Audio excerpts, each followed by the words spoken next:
Hey there, Paul Wagler here for Rise Now and the 2-minute wake-up call. Well, I'm here today in Victoria Park with my good friend Paul Eckmier.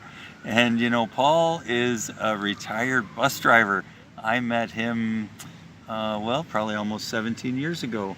Gotta be that. Yeah, I don't really remember the first time we met, but I started at transit almost 17 years ago, or over 17 years ago, and Paul had been there for quite a few years already at that point, and we became good friends pretty quickly. I think we found out we had a lot of things in common. Biking and stuff. Yeah, biking, and well, we also both love Jesus, and we love outdoors and various things. So, but you know, Paul has a great sense of humor, and while he in his days at transit and continues to this day, is a very much a poet and a punster. So he was our resident poet and punster. And so Paul, you had a couple of real good ones.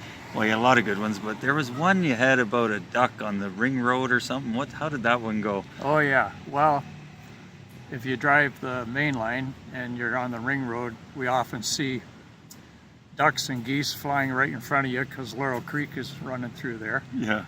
So I came up with one. Now, how did that go again? Oh yeah, on the ring road, keep a sharp eye for low-flying mallards that drop from the sky. If they strike your windshield with a solid crack, it's game over, duck, no more quack. Yeah.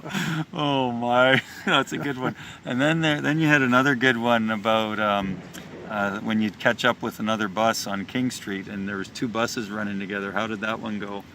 Well, I'll come up with some numbers here, but yeah, okay. 2704, just keep her to the floor. Great service, there's no lack, because 8913 is breathing down your back. So you can pass up if you have no fear. I'm half empty, bringing up the rear. Oh yeah.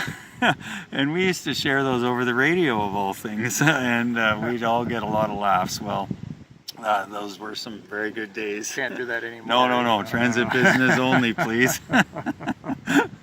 So, but you know, Paul, the reason I brought you on to share on this video isn't just because of your sense of humor, which I love, but it's because you've been a great blessing in my life as a great encourager.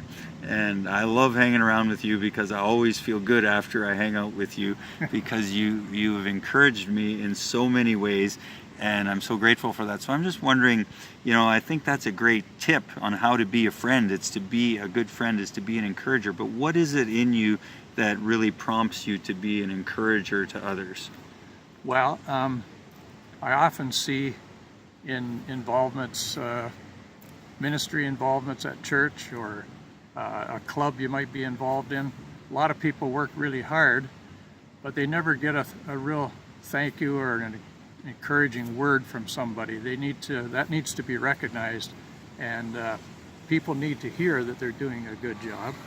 And I like to do that, to just encourage them, to spur them on to continue doing what they're doing, and just put a little fuel in their tank. Yeah, that's right, fuel in their tank. That's reminds me of a verse, Hebrews 10:24, one of my favorite verses. It says, "Let us consider how we may spur one another on towards love and good deeds." And you know, Paul, that's what I've experienced with you, is you give thought to it. You know, you've given me cards, you've sent me text messages, you've done lots of things to encourage me, and Angie as well along the way. And so you've lived out that verse very well.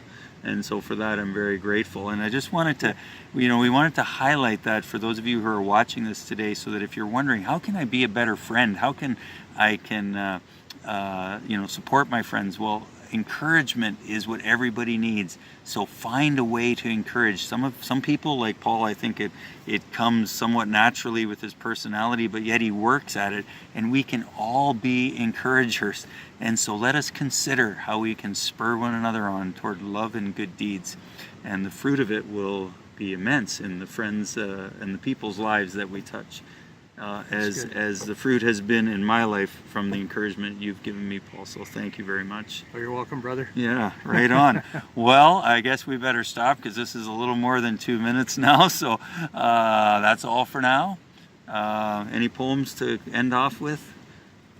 I can't come up with, you could put me on the spot. I can't do one right now, I don't think. Oh, that's all right.